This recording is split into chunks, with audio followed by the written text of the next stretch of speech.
Iran America യുദ്ധം ഒരു മാസം പിന്നിടുമ്പോൾ ലോകം സാക്ഷ്യം വഹിക്കുന്നത് അമേരിക്കൻ പ്രസിഡന്റ് ഡൊണാൾഡ് ട്രംപിന്റെ അപ്രതീക്ഷിതവും എന്നാൽ നാണക്കേടുണ്ടാക്കുന്നതുമായ ഒരു അടിയറവ് പയറിനെ കുറിച്ചാണ്.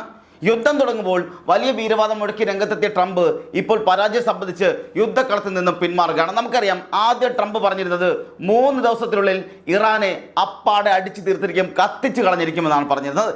എന്നാൽ 30 ദിവസം കഴിഞ്ഞിട്ടും തൊടാൻ പോലും കഴിയാതെ ഇപ്പോഴിതാ അമേരിക്ക യുദ്ധത്തിൽ നിന്നും പിന്മാറുന്നു എന്നുള്ള വിവരങ്ങളാണ് പുറത്തു വന്നുകൊണ്ടിരിക്കുന്നത്. അതായത് യാതൊരു ഉപാധികളും മുന്നോട്ട് വയ്ക്കാൻ കഴിയാതെ, ഒരു സ്വാഭാവിക ഡീൽ പോലും ഉണ്ടാക്കാൻ സാധിക്കാതെ ഇറാന്റെ ചടുലമായ നീക്കങ്ങൾക്ക് മുന്നിൽ അമേരിക്കൻ കരുത്ത് മുട്ടുമടക്കിയിരിക്കുകയാണ്. 3 ആഴ്ചയ്ക്കുള്ളിൽ ട്രംപിന്റെ സകല സൈനിക സന്നാഹങ്ങളും ഇറാൻ വിടുമെന്നുള്ള വാർത്തകളാണ് ഇപ്പോൾ വൈറ്റ് ഹൗസിൽ നിന്നും പുറത്തു വന്നുകൊണ്ടിരിക്കുന്നത്. ഇത് കേവലം ഒരു താൽക്കാലിക പിന്മാറ്റമൊന്നുമല്ല, മറിച്ച് ആഗോള രാഷ്ട്രീയ ഭൂപടത്തിൽ അമേരിക്കയ്ക്ക് ഏറ്റവും വലിയ പ്രഹരമായിട്ടാണ് നയതന്ത്ര വിദഗ്ധർ ഇതിനെ വിലയിരുത്തുന്നത്. യാതൊരു ഉടമ്പടിയും ഇനി വേണ്ട, ലോകരാജ്യങ്ങൾ എന്ത് പറഞ്ഞാലും ഞങ്ങൾക്ക് പ്രശ്നവുമില്ല, പക്ഷേ ഞങ്ങൾ ഈ യുദ്ധം നിർത്തുകയാണെന്ന ദയനീയമായ നിലപാടാണ് ഇപ്പോൾ ട്രംപ് ഭരണകൂടം സ്വീകരിച്ചിരിക്കുന്നത്. ഈ പിന്മാറ്റത്തിന് പിന്നിൽ അതീവ ഗുരുതരമായ ചില കാരണങ്ങൾ കൂടിയുണ്ട്. ഒന്നാമത്തേത് യുദ്ധം മൂലം ആഗോളതലത്തിലുണ്ടായ കടുത്ത സാമ്പത്തിക പ്രതിസന്ധിയാണ്. രണ്ടാമത്തെ പ്രധാനപ്പെട്ട കാര്യം എന്നത് സ്വന്തം രാജ്യത്ത് തന്നെ ട്രംപിനെതിരെ ആളിപ്പടരുന്ന ജനരോഷമാണ്. അമേരിക്കൻ ജനത തന്നെ ട്രംപിന്റെ ഈ യുദ്ധക്കൊതിക്കെതിരെ തെരുവിലിറങ്ങുന്ന കാഴ്ചയാണ് നാം കഴിഞ്ഞ ദിവസങ്ങളിൽ പോലും കണ്ടത്. ഇതിനെല്ലാം പുറമെ താങ്ങാനാവാത്ത സൈനിക നഷ്ടം അമേരിക്ക കടുത്ത പ്രതിസന്ധിയിലേക്ക് തള്ളിവിട്ടിരിക്കുക കൂടിയാണ്. അങ്ങനെ എല്ലാ അർത്ഥത്തിലും ശ്വാസം മുട്ടുന്നൊരു അവസ്ഥയിലേക്കാണ് ട്രംപ് ഈ പിന്മാറ്റ പ്രഖ്യാപനം നടത്തിയിരിക്കുന്നത്. യഥാർത്ഥത്തിൽ ഇറാന്റെ ഭാഗത്തുനിന്നും ഈ കടുത്തൊരു പ്രതിരോധം അമേരിക്ക ഒരിക്കലും സ്വപ്നത്തിൽ പോലും വിചാരിച്ചിരുന്നില്ല.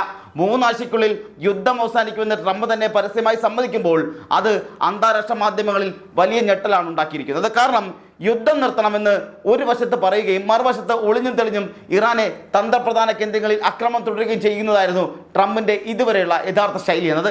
എന്നാൽ ഇപ്പോൾ എല്ലാ അടവുകളും പിഴച്ചതോടെ വളരെ ഗൗരവമായി തന്നെ തോൽവി സമ്മതിക്കുന്ന രീതിയിലേക്ക് അമേരിക്കൻ ഭരണകൂടം എത്തിയിരിക്കുന്ന സാഹചര്യം ഉണ്ടാവുകയാണ്. ഇറാൻ പ്രസിഡന്റ് തങ്ങളുടെ രാജ്യത്തിന്റെ സുരക്ഷയിൽ ഉറപ്പ് ആവശ്യപ്പെട്ടിട്ടുമുണ്ട്. യുദ്ധം നിർത്താൻ തങ്ങൾ സന്നദ്ധമാണെന്ന് ഇറാനും ലോകത്തെ അറിയിച്ചും കഴിഞ്ഞിട്ടുണ്ട്. ഇത് ഇറാന്റെ വലിയൊരു നയതന്ത്ര വിജയമായിട്ടാണ് ഓരോരുത്തരും കാണുന്നത്. അമേരിക്ക പടുത്തുയർത്തിയ സൂപ്പർ പവർ എന്ന ഇമേജിന് ഏറ്റവും വലിയ പോറൽ കൂടിയാണ് ഏറ്റിരിക്കുന്നത്. ഇതിനിടയിലാണ് അന്താരാഷ്ട്ര തലത്തിൽ അമേരിക്കയ്ക്ക് മറ്റൊരു വലിയ തിരിച്ചടി കൂടി ഉണ്ടാകുന്നത്. അമേരിക്കൻ യുദ്ധവിമാനങ്ങൾക്ക് സിസിലിയിലെ സിഗോണ വ്യോമതാവളത്തിൽ ഇറങ്ങാൻ അനുമതി നിഷേധിച്ച ഇറ്റലിയുടെ നടപടി വലിയൊരു നയതന്ത്ര പ്രസക്തിയായിട്ട് അല്ലെങ്കിൽ പ്രതിസന്ധിയോടെയാണ് വഴിമരുന്നിട്ടിരിക്കുന്നത്. മുൻകൂർ അനുമതിയില്ലാതെ താവളങ്ങളിൽ ഇറങ്ങാൻ ശ്രമിച്ച അമേരിക്കൻ ബോംബർ വിമാനങ്ങളെ ഇറ്റാലിയൻ പ്രതിരോധ മന്ത്രാലയം തടഞ്ഞതോടെ ട്രംപ് അക്ഷരാർത്ഥത്തിൽ ലോകത്തിന് മുന്നിൽ ഒറ്റപ്പെട്ടിരിക്കുന്ന സാഹചര്യമാണ് ഉണ്ടാകുന്നത്. സഖ്യകക്ഷികൾ പോലും അമേരിക്ക കൈവിടുന്ന കാഴ്ച കൂടിയാണത്. ഒരു ഭാഗത്ത് യുദ്ധത്തിൽ പരാജയപ്പെടുമ്പോൾ മറുവശത്ത് ഇറ്റലിയോടുള്ള പ്രതികാര ബുദ്ധി ട്രംപിന് കൂടിക്കൊണ്ടേയിരിക്കുകയാണ്. യുദ്ധം തുടങ്ങുമ്പോൾ എന്തായിരുന്നു ട്രംപിന്റെ ഭാവമായിരുന്നു എന്നുള്ളത് നമുക്കറിയാം. ഞങ്ങൾ ജയിച്ചു, ഞങ്ങളെ ജയിക്കൂ, ഞങ്ങൾ ഇറാനെ തകർത്തിരിക്കുകയാണ് എന്നൊക്കെയായിരുന്നു വീരവാദം മുഴക്കിയ അതേ ട്രംപാണ് ഇപ്പോൾ ഞങ്ങൾക്ക് അവിടുത്തെ മണ്ണും എണ്ണയും ഒന്നും വേണ്ട എന്ന് പറഞ്ഞ് വാലും ചുരുട്ടി മടങ്ങാൻ പോകുന്നത്. ആലോചിച്ച് നോക്കിയാൽ ഇത് അമേരിക്കയുടെ ചരിത്രത്തിൽ തന്നെ ഏറ്റവും വലിയ നാണക്കേട് കൂടിയാണ്. ഇത് ആദ്യം മുതൽ തന്നെ ഇറാൻ മുന്നറിയിപ്പ് നൽകിയത് കൂടിയായിരുന്നു. ഇറാന്റെ മണ്ണിൽ പിടിച്ചു നിൽക്കാൻ അമേരിക്കയ്ക്ക് ഒരിക്കലും സാധിക്കില്ല എന്ന് അവർ അന്ന് തന്നെ പറഞ്ഞത് ഇന്ന് സത്യമായി മാറിയിരിക്കുകയാണ്. അന്ന് ഇത് പറഞ്ഞപ്പോൾ ഒരു വിഭാഗം ആൾക്കാർ ഇറാൻ എന്തോ വലിയ സംഭവമാണെന്ന് നിങ്ങൾ പടച്ചുവിടുന്നതല്ലേ, നിങ്ങൾ അങ്ങനെ പറഞ്ഞുകൊണ്ടിരിക്കുന്നതല്ലേ, ഇറാൻ ഇതാ കത്തി തീർന്നിരിക്കുന്നു, കരിഞ്ഞ് ചാമ്പലായിരിക്കുന്നു, ചുട്ടെടുത്തിരിക്കുകയാണ് ഇപ്പോൾ അമേരിക്ക ചെയ്തിരിക്കുന്നത് എന്ന തരത്തിലുള്ള വലിയ വീരവാദങ്ങളൊക്കെ മുഴക്കിയ ഒത്തിരി പേരുണ്ടായിരുന്നു. ഇപ്പോഴിതാ അവർക്കൊന്നും മിണ്ടാട്ടമില്ല എന്ന് മാത്രമല്ല, ഇറാൻ അടക്കം അല്ലെങ്കിൽ അമേരിക്ക അടക്കം പറഞ്ഞിരിക്കുകയാണ് ഇനി ഞങ്ങൾക്ക് യുദ്ധം ചെയ്യാൻ താല്പര്യമില്ല എന്ന്. അതിൻ്റെ ഏറ്റവും വലിയ ഉദാഹരണമാണ് ഇപ്പോൾ അമേരിക്കയ്ക്ക് ഉണ്ടായിക്കൊണ്ടിരിക്കുന്ന സൈനിക നഷ്ടങ്ങൾ എന്ന് പറയുന്നത്. യുദ്ധം തുടങ്ങിയിട്ട് 1 മാസം പിന്നിടുമ്പോൾ 100 കണക്കിന് അമേരിക്കൻ സൈനികർ കൊല്ലപ്പെടുകയുണ്ടായി, കോടികൾ വിലമതിക്കുന്ന ആയുധങ്ങൾ തകർക്കപ്പെടുകയുണ്ടായി. ഇനിയും ഇത് തുടർന്നാൽ അമേരിക്കയുടെ ആഭ്യന്തര സാമ്പത്തിക നില പൂർണ്ണമായും തകരുമെന്ന് ട്രംപിന് ബോധ്യമായിട്ടുമുണ്ട്. കൂടാതെ നവംബറിൽ വരാനിരിക്കുന്ന തെരഞ്ഞെടുപ്പും ട്രംപിനെ വല്ലാതെ പേടിപ്പിക്കുന്നുമുണ്ട്. ഈ യുദ്ധം തൻ്റെ രാഷ്ട്രീയ ഭാവിയെ ബാധിക്കുമെന്ന ഭയത്തിലാണ് ട്രംപ് ഇപ്പോൾ ഈ പെട്ടെന്നുള്ള പിന്മാറ്റം പ്രഖ്യാപിച്ചിരിക്കുന്നത്. ജനങ്ങളുടെ കണ്ണിൽ പൊടിയിട്ട് എങ്ങനെയും അധികാരം നിലനിർത്താനുള്ള അവസാന ശ്രമം കൂടിയാണെന്നാണ് വ്യക്തമാകുന്ന കാര്യവും. ഇറ്റലിയുടെ കാര്യം നോക്കുകയാണെങ്കിൽ പ്രതിരോധ മന്ത്രി ഗ്രിഡോ ക്രോസറ്റോ വളരെ കർശനമായ നിലപാടാണ് സ്വീകരിച്ചിരിക്കുന്നത്. മിഡിൽ ഈസ്റ്റിലേക്ക് പോകുന്ന വിമാനങ്ങൾ സിസിലിയിൽ ഇറങ്ങാനുള്ള തീരുമാനം ഇറ്റലി അറിയിച്ചത് വിമാനങ്ങൾ ആകാശത്തെത്തുമ്പോഴാണ്. ഇത് തങ്ങളുടെ പരമാധികാരത്തിന്മേലുള്ള കടന്നുകയറ്റമായിട്ടാണ് ഇറ്റലിയും കാണുന്നത്. ഇറാന്റെ ആണവ കേന്ദ്രങ്ങൾ ലക്ഷ്യം വെച്ച് അമേരിക്ക നടത്തിയ ക്രൂരമായ ആക്രമണങ്ങളെ യൂറോപ്യൻ രാജ്യങ്ങൾ നേരത്തെ തന്നെ എതിർത്തതുമായിരുന്നു. ഇറ്റാലിയൻ പ്രധാനമന്ത്രി ജോർജിയ മെലോണി ഉൾപ്പെടെയുള്ള നേതാക്കൾ ഈ യുദ്ധത്തെ അന്താരാഷ്ട്ര നിയമനങ്ങളുടെ ലംഘനമായിട്ടാണ് വിശേഷിപ്പിക്കുന്നത്. സ്വന്തം ഭരണഘടനയ്ക്കും താല്പര്യങ്ങൾക്കും വിരുദ്ധമായി ഈ യുദ്ധത്തിൽ ഭാഗമാകാൻ കഴിയില്ല എന്ന് മെലോണി സർക്കാർ ഇപ്പോൾ പ്രഖ്യാപിച്ചും കഴിഞ്ഞിട്ടുണ്ട്. ഇത് അമേരിക്കയ്ക്ക് ലഭിച്ച വലിയൊരു തിരിച്ചടി കൂടിയാണ്. വാഷിംഗ്ടണിലെ വിശ്വസ്ത സഖ്യകക്ഷികൾ പോലും ഇത്തരത്തിൽ മുഖം തിരിക്കുന്നത് ട്രംപിന്റെ നയതന്ത്ര പരാജയത്തെയാണ് ഇവിടെ ചൂണ്ടിക്കാണിക്കുന്നത്. ഇറ്റലിക്ക് പിന്നാലെ സ്പെയിനും സമാനമായ നിലപാട് സ്വീകരിച്ചു വരുന്നു എന്നുള്ളതാണ് അമേരിക്കയെ ഞെട്ടിച്ചിട്ടുള്ളതും.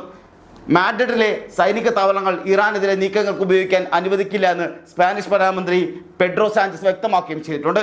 സ്പെയിനുമായുള്ള ഈ വ്യാപാര ബന്ധം അവസാനിപ്പിക്കുമെന്ന് ട്രംപ് ഭീഷണിപ്പെടുത്തിയിരുന്നെങ്കിലും സാഞ്ചസ് തന്റെ നിലപാടിൽ ഉറച്ചു തന്നെ നിൽക്കുകയും ചെയ്തു. അതായത് തന്നെ സഹായിക്കാത്തവരെ ഭീഷണിപ്പെടുത്തി കീഴ്പ്പെടുത്തുന്ന ട്രംപിന്റെ പഴയ തന്ത്രം ഇപ്പോൾ ലോകരാജ്യങ്ങളുടെ അടുത്ത് ഒട്ടും ചെലവാകുന്നില്ല എന്നുള്ളതാണ് യാഥാർത്ഥ്യം. ലോകശക്തി എന്ന് അവകാശപ്പെടുന്ന അമേരിക്ക ഇപ്പോൾ മറ്റു രാജ്യങ്ങളുടെ കാല് പിടിക്കുന്ന അവസ്ഥയിലേക്ക് മാറിയിരിക്കുകയാണ്. ഞങ്ങൾ അവിടെ നിന്ന് ആക്രമിക്കാൻ അനുവദിക്കൂ, ഞങ്ങൾക്ക് സൈനിക താവളങ്ങൾ വിട്ടുതരൂ എന്നൊക്കെയാണ് ട്രംപ് ഇപ്പോൾ ഓരോ രാജ്യത്തോടും കെഞ്ചുന്ന സാഹചര്യമുള്ളത്. പക്ഷേ ഇറാൻ അങ്ങനെയല്ല.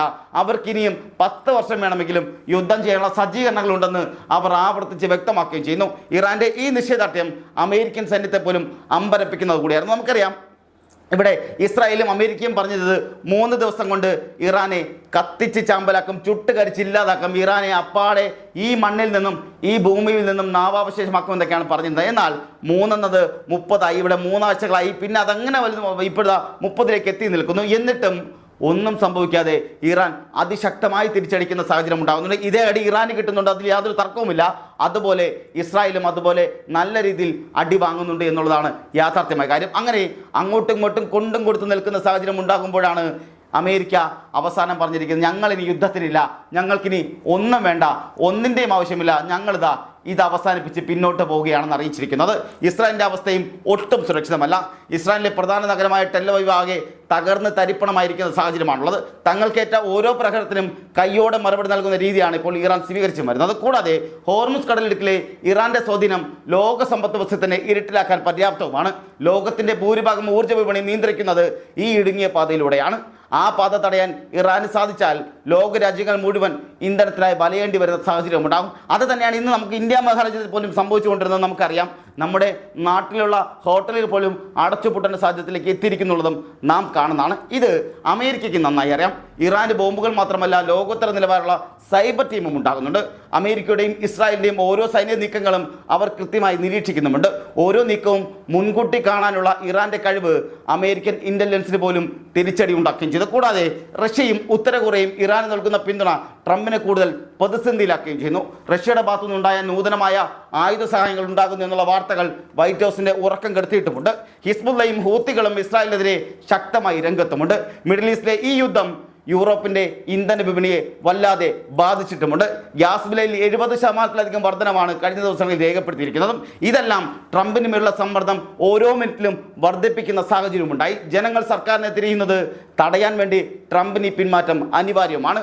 EU എനർജി കമ്മീഷൻ നൽകുന്ന മുന്നറിയിപ്പുകൾ യൂറോപ്പിനെ വലിയ ആശങ്കയിലേക്ക് ആഴ്ത്തുന്നുമുണ്ട്. താൻ ഇറാനിലെ യുറേനിയം സമ്പുഷ്ടീകരണ കേന്ദ്രത്തിന് നേരെ 200 പൗണ്ട് ഭാരമുള്ള ബോംബുകൾ വർഷിക്കുന്ന ദൃശ്യങ്ങൾ ട്രംപ് നേരത്തെ തന്നെ സോഷ്യൽ മീഡിയ വഴി ഗമയിൽ പങ്കുവയ്ക്കുകയും ചെയ്തതാണ്. എന്നാൽ ഇപ്പോൾ അതേ ട്രംപ് യൂറോപ്യൻ യൂണിയനോടും മാധ്യമങ്ങളോടും പറയുന്നു, ഞങ്ങൾ ഈ യുദ്ധത്തിൽ നിന്നും മടങ്ങുകയാണെന്ന്. പിന്മാറുകയല്ലാതെ ട്രംപിന് വേറെ വഴിയില്ല എന്നതാണ് യാഥാർത്ഥ്യമായ കാര്യം. ഇനി ട്രംപ് ഈ പിന്മാറ്റം പ്രഖ്യാപിച്ച് ഇറാനെ ചതിക്കാൻ നോക്കിയാൽ അമേരിക്കയുടെ ഭാവി ഏതാണ്ട് തീരുമാനമാകുമെന്ന് തന്നെയാണ് ഇറാനും അറിയിക്കുന്നത്. കാരണം ഇറാൻ അങ്ങനെയൊന്നും വിശ്വസിക്കുന്നവരുമല്ല. അവർ പണ്ട് മുതലേ യുദ്ധം കണ്ടും കൊടുത്തും ശീലിച്ചവർ തന്നെയാണ്. നല്ല രീതിയിൽ കൊണ്ടിട്ടുമുണ്ട്, അതുപോലെ തന്നെ കൊടുക്കുന്നുമുണ്ട്. അവരുടെ സൈന്യം ഒരിക്കലും വിശ്രമിക്കില്ലെന്ന് ഇറാന്റെ മുതിർന്ന കമാൻഡർ തന്നെ മുന്നറിയിപ്പ് നൽകിയിട്ടുമുണ്ട്. അമേരിക്ക കള്ളം പറഞ്ഞ് വീണ്ടും ലോകത്തെ തെറ്റിദ്ധരിപ്പിക്കാൻ ശ്രമിക്കുകയാണെന്ന് പലരും സംശയിക്കുകയും ചെയ്യുന്നുണ്ട്. ചുരുക്കത്തിൽ ഇറ്റലിയും സ്പെയിനും കൈവിട്ടതോടെ ട്രംപ് അക്ഷരാർത്ഥത്തിൽ അനാഥമായിരിക്കുകയാണ്. ഇതിൽ എടുത്തു പറയേണ്ട മറ്റൊരു പ്രധാനപ്പെട്ട കാര്യം, ഹോർമുസ് കടലിടുക്ക് ഞങ്ങൾ ഇതാ വിട്ടിരിക്കുന്നു, ഇനി ഞങ്ങൾക്ക് താല്പര്യമില്ല, ഞങ്ങൾ ഇനി യുദ്ധവുമായി മുന്നോട്ട് പോകുന്നില്ല. ഹോർമുസ് കടലിടുക്ക് അടച്ചാലും ഞങ്ങൾക്ക് കുഴപ്പമില്ല, ഇനി തുറന്നാലും ഞങ്ങൾക്ക് കുഴപ്പമില്ല, അവിടെ ഞങ്ങൾക്കിനി അതിനോട് താല്പര്യമില്ല എന്നാണ് ട്രംപ് പറഞ്ഞിരിക്കുന്നത്. ഇതൊന്നും കൂടാതെ നിങ്ങൾക്ക് എണ്ണ വേണമെങ്കിൽ ഞങ്ങളിൽ നിന്ന് വാങ്ങുക, അതല്ലെങ്കിൽ പോയി ഹോർമുസ് കടലിടുക്ക് തുറന്ന് നിങ്ങൾക്ക് ഇഷ്ടമുള്ള എണ്ണ കൊണ്ടുപോയിക്കോളൂ എന്നാണ് ട്രംപ് പറയുന്നത്. ഇനി എന്ത് വന്നാലും ഇറാനുമായി ഞങ്ങൾക്ക് യുദ്ധം ചെയ്യാൻ താല്പര്യമില്ല എന്ന് ട്രംപ് അവസാനം വിളിച്ചു പറയേണ്ട സാഹചര്യം ഉണ്ടായിരിക്കുകയാണ്. അമേരിക്കൻ സൈന്യ താവളങ്ങൾ ഇറ്റലിയുടെ മണ്ണിൽ യുദ്ധത്തിന് ഉപയോഗിക്കുന്നത് തടയണമെന്ന് അവിടുത്തെ പ്രതിപക്ഷവും ആവശ്യപ്പെട്ട് കഴിഞ്ഞു എന്നുള്ളതാണ് പുറത്തു വരുന്ന വിവരം. വരും ദിവസങ്ങളിൽ ഇറ്റാലിയൻ പാർലമെന്റിൽ ഇത് വലിയ രാഷ്ട്രീയ പോരാട്ടത്തിന് വഴിവെക്കുകയും ചെയ്യും. സഖ്യകക്ഷികളുടെ സഹായമില്ലാതെ ഇറാനിൽ ഒറ്റയ്ക്ക് യുദ്ധം തുടരുന്നത് അമേരിക്കയ്ക്ക് വലിയ നഷ്ടമുണ്ടാക്കും. ട്രംപിന്റെ ധിക്കാരപരമായ വിദേശ നയവും യൂറോപ്യൻ രാജ്യങ്ങളുടെ സമാധാന താല്പര്യങ്ങളും തമ്മിലുള്ള പോരാട്ടമായി ഇത് മാറുകയും ചെയ്തിട്ടുണ്ട്. ഇപ്പോൾ തങ്ങൾ ഒറ്റയ്ക്കാണെന്നും ഇനി ഇതിൽ നിന്നും പിടിച്ചു നിൽക്കാൻ കഴിയില്ല എന്ന് ട്രംപിന് ബോധ്യമായിരിക്കുകയാണ്. അതുകൊണ്ടാണ് ഇനി എന്തുടമ്പടി ഉണ്ടായാലും ഇല്ലെങ്കിലും ഞങ്ങൾ പിന്മാറുന്നു എന്ന് ട്രംപ് പറഞ്ഞിരിക്കുന്നത്. ഇത് ഇറാന്റെ മുന്നിൽ അമേരിക്കയ്ക്കേറ്റ ചരിത്രപരമായ പരാജയം തന്നെയാണ്. ലോകരാഷ്ട്രീയത്തിൽ അമേരിക്കയുടെ ആധിപത്യം തകരുന്നതിന്റെ വ്യക്തമായ സൂചന കൂടിയാണ്. ഇനിയുള്ള ദിവസങ്ങളിൽ ഇറാൻ എന്ത് നിലപാട് സ്വീകരിക്കുമെന്നുള്ളതാണ് ലോകം ഉറ്റുനോക്കുന്നത്. അമേരിക്കയുടെ പതനം പൂർണ്ണമാകുമോ അതോ പുതിയൊരു തന്ത്രവുമായി ട്രംപ് ഇനിയും തിരിച്ചു വരുമോ എന്ന് നമുക്ക് കാത്തിരുന്നത് കാണേണ്ട കാര്യം കൂടിയാണ്. ഇവിടെ മറ്റൊരു പ്രധാനപ്പെട്ട കാര്യം, ഈ യുദ്ധം അനാവശ്യമായി അമേരിക്കയുടെ അനുമതിയോടെ ഇസ്രായേൽ തുടങ്ങിയ ഒന്നായിരുന്നു. ഇന്ന് അതിന്റെ തിരിച്ചടി ഏറ്റവും കൂടുതൽ അനുഭവിക്കുന്നത് അമേരിക്കയുമാണ്. ഇറാനിൽ നിന്ന് പിന്മാറുന്നത് തന്നെയാണ് അമേരിക്കയ്ക്ക് ഏറ്റവും നല്ല കാര്യം. അല്ലെങ്കിൽ അമേരിക്കയുടെ നാമം പോലും ലോക ഭൂപടത്തിൽ കാണാൻ കഴിയാത്ത രീതിയിൽ ഇറാൻ ആഞ്ഞടിക്കുമെന്നാണ് ഇറാൻ തന്നെ പറഞ്ഞിരിക്കുന്നത്. നിലവിൽ അമേരിക്കൻ ജനതയുടെ വലിയൊരു പ്രതിഷേധം ട്രംപിനെതിരെ ആളിപ്പടരുന്നുമുണ്ട്. ഈ പ്രതിഷേധം നീണ്ടുപോയാൽ ട്രംപ് പ്രസിഡന്റ് അല്ലെങ്കിൽ ട്രംപിന്റെ പ്രസിഡന്റ് പദവി തന്നെ തെറിക്കാൻ അധിക സമയമൊന്നും വേണ്ടി വരില്ല. ലോകത്തെ മൊത്തത്തിൽ വഞ്ചിക്കുന്ന ട്രംപിന്റെ ഈ നയം ഇനി ഇവിടെ നടക്കുകയുമില്ല. അമേരിക്കയുടെ തിരിച്ചുവരവിനി എപ്പോഴായിരിക്കുമെന്നത് കണ്ടറിയേണ്ടിയിരിക്കുന്നു.